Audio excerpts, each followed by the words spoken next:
Good morning, my Empowered Empath Warriors. Welcome to the Self Empowered Empath Podcast. Okay, so I just wanted to briefly interject here and just say that this podcast is actually, it used to be in the Superconscious Success podcast, and I decided to create this as its own individual podcast to be able to help go with the brand of the Self Empowered Empath.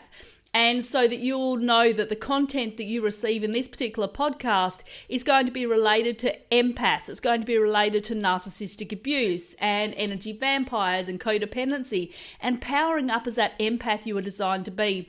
So if you find reference within the podcast, or if you're wondering why it's sort of like, says something about Superconscious Success, that is the reason why. If you haven't yet checked out Superconscious Success podcast though, definitely go ahead and do that. That's got some great spirituality podcast episodes you may be interested in.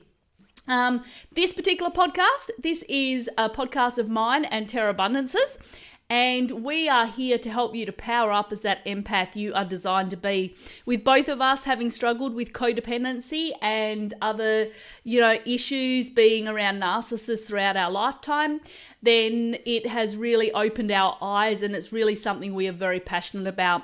So I just wanted to interject here before we get into this episode, and I look forward to seeing you in future episodes. After a number of these are done, and I've actually converted them all across to the Self Empowered Empath, then we will start our official Self Empowered Empath podcast, where we will interview guests, but also we will do individual episodes, as I've just done one of my own on codependency. And this podcast is going to have either individual episodes with myself and Terra, or there's going to be joint episodes. There's lots of incredible content on its way for you. Okay, thanks so much for joining us today, and I will catch you later. Bye. Hello there, my beautiful souls. Welcome to the Self Empowered Empath, where I'm actually going to be talking to you about something that's really important, because it's all part of the process of being able to survive as an empath and being able to thrive. And that is how we can actually handle grief as an empath, because of course our energies are very intense, and we feel a lot of the energies around us. So I'm going to go through 6 steps that you can take to handle grief as an empath. So let's get started. Okay, so grief, an emotion that I'm sure all of us are too familiar with. It's an experience that we may have had after breaking up with a loved one, or, maybe the love of our life, or so we thought, when we part ways with our best friend, when maybe either our pets or our loved ones transition to the non-physical, or even when we experience trauma or abuse of any kind. However, not only can grief occur through changes in our relationships, but also through job loss, through tower moments that feel like everything is just coming crashing down. And believe me, I've been through a number of these, through financial issues and much more. Now, it's a time when we think that things are far too difficult and that we're never going to be able to survive it. And we suffer through a great deal of loneliness, abandonment, pain, melancholy, depression, and of course, a longing for what was. Now, I believe that one of the biggest reasons that we stay in the pattern of grief so long is because we suppress it. So we avoid crying when something is hurting us, and therefore we bottle it up. Eventually, though, we'll become so overwhelmed with this emotion and have so much bottled up that we will explode. Now, this is often the point when someone says, if I were to start crying, then I would never stop. However, if instead of suppressing it, you actually relinquished it, then you'd be able to move quickly from this state of grief to one of acceptance. Now, it's when we resist accepting what is and what we are capable of that we remain in this state of grief. Therefore, by starting to know that you can handle it, it will bring you into a state of courage to transition from this grief to this acceptance. Now, the good news is that grief itself is actually time limited. Yes, that's right. So according to the book Letting Go by David Hawkins, he says that if we don't resist feeling this grief and we allow ourselves to move forward, if we surrender to it and we cry, then it will actually run out in about 10 to 20 minutes. That's right. 10 to 20 minutes, and that grief will actually run out. Yet we hold on to grief for weeks and months and sometimes even years. Now, if you surrender to it and you cry it out, it will go. And if it tries to pop itself back in, which it can do as you start to see things popping back up again, and then you just do the same process again. Again, let it out. It's all about going through the experience, experiencing that grief, and then moving through it.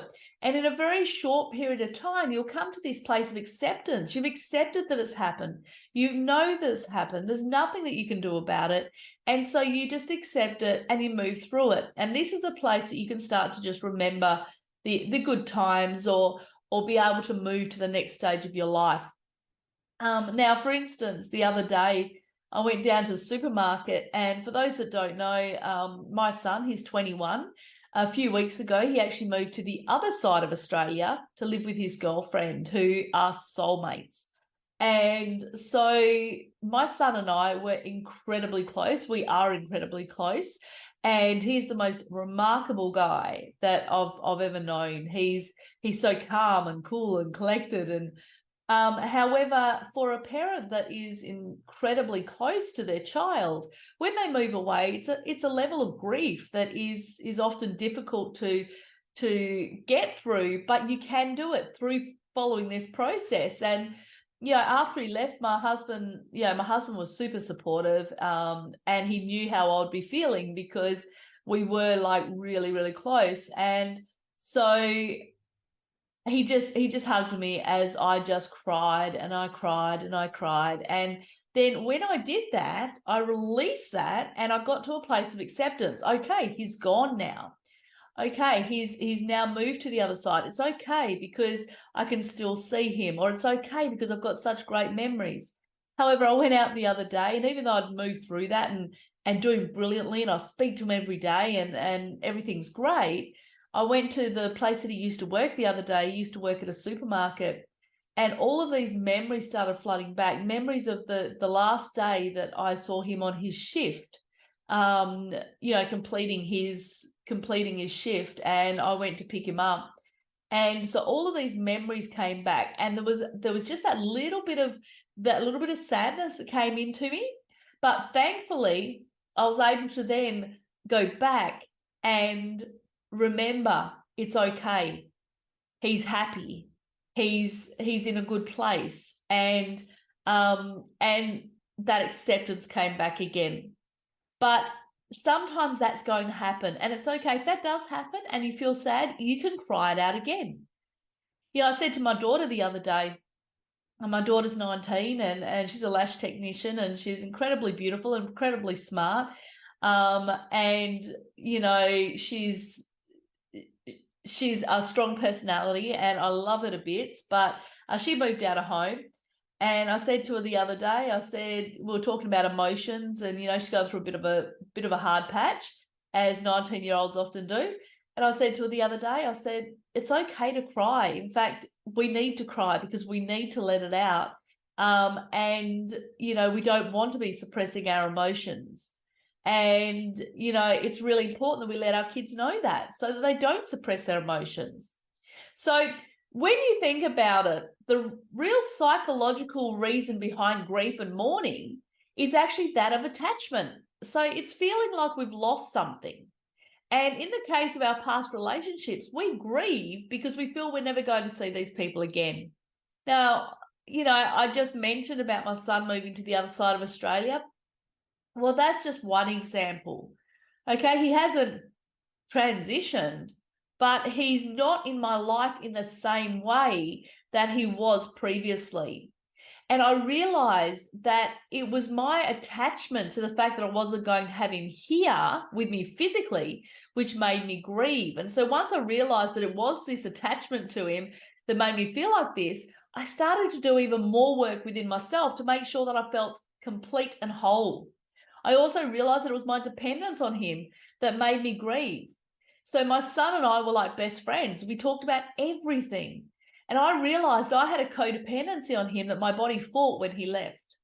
I knew if I was sad or stressed, his calm and his relaxed demeanor would pick me up again. That was not his job. But I don't think either of us were really aware of it until he left, and I realized that I was way too dependent upon him. Now, within each single one of us, we have a child and we have an adult. So when grief starts to come up, begin to ask yourself which part of you is experiencing that grief.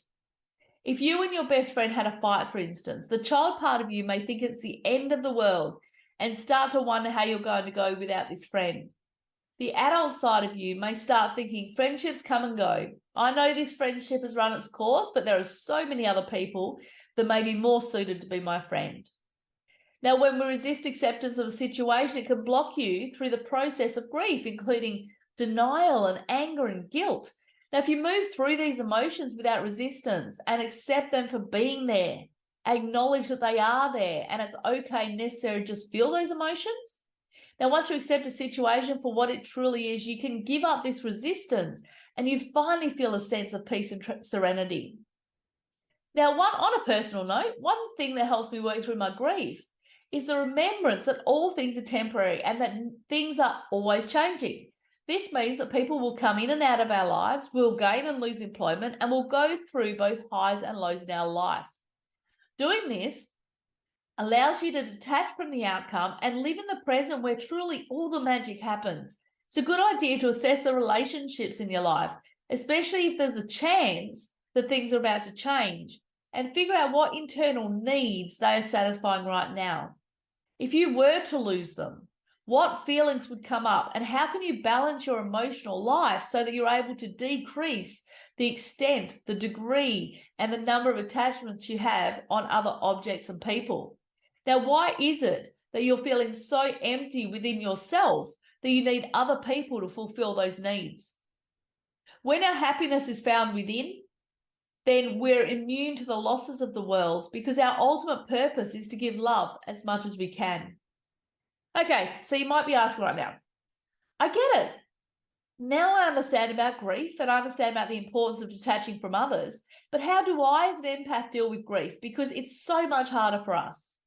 Look, grief's difficult for anybody to deal with, but for empaths it's particularly challenging. This is because as an empath, you are more sensitive to other people's emotions and other people's feelings. And so mixing those emotions associated with your own grief and that of the emotions of other people around you, and it can be particularly challenging. So if we're not careful, it can lead to burnout, adrenal exhaustion, even depression. So now I'm going to take you through a 6-step process that may help you as an empath. Okay, step number 1 is set boundaries, because one of the biggest challenges we face as empaths when dealing with grief is setting appropriate boundaries. So when we are grieving, it's important that we communicate to others that we need space to grieve and that we may not be able to offer the normal amount of support that we normally would.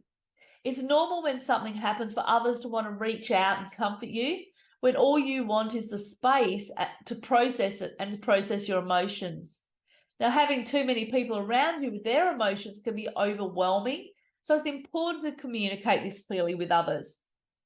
Step number 2, really focus on taking care of yourself. Now, although self-care is important for everyone, it's especially important for the empath who's dealing with grief. For the empath, it's very easy for us to put the needs of other people in front of our own, which can be detrimental to our own recovery. Now, taking care of ourselves is crucial for making sure that we don't burn out and for maintaining our own emotional well-being. Now, figure out what self-care means for you. For some, it could mean meditation, while others, it could just mean spending time in nature or having a nice bubble bath. Now, whatever it is, make sure that you put yourself first. Now, step number 3 is to find support for yourself, because grief can be isolating. It's important for you to remember that you're not alone. And so finding a support system can be helpful for coping with grief as the empath. This support system can include friends and family members and therapists, or possibly a support group of people that are dealing with similar issues. Now, make sure you find a support system that understands and respects your unique needs as an empath. This is why Terra and myself, we're creating the Self Empowered Empath Mastermind, where we're a group of empaths that are here to support each other as we go through our challenges. Now, if you're interested in that mastermind, make sure you check out the description if you're on YouTube, or the show notes if you're listening to the podcast, and I'll give you further details. Now, step number 4 is something that's really helped me get through my grief and hard times, and that's to practice mindfulness and meditation. Now, mindfulness is the state of remaining present in the moment and focusing your attention on your thoughts and your feelings. Now, I've found it to be an incredibly useful tool for coping with grief as an empath. So when you practice mindfulness, you're able to accept and acknowledge your emotions without becoming overwhelmed by them. Now, it's important to find a mindfulness practice that works for you and incorporate that into your lifestyle. Step number 5 is something that I mentioned previously, and that's not to resist negative emotions. So when you're grieving, then you'll experience denial or anger or depression or guilt or even fear, and that is okay. Now, unfortunately, as an empath, it's common to want to avoid these negative emotions. And with grief, it's important for us to feel them so that we may move through them. You can't move through an emotion unless you've felt it, you've accepted it, and you've acknowledged it. Now, you're allowed to feel sad or angry or confused or any of the other emotions that I just mentioned. Now, by allowing yourself to feel, you're able to process your emotions and move through that process a lot easier. And then finally, step number 6 is to seek professional help.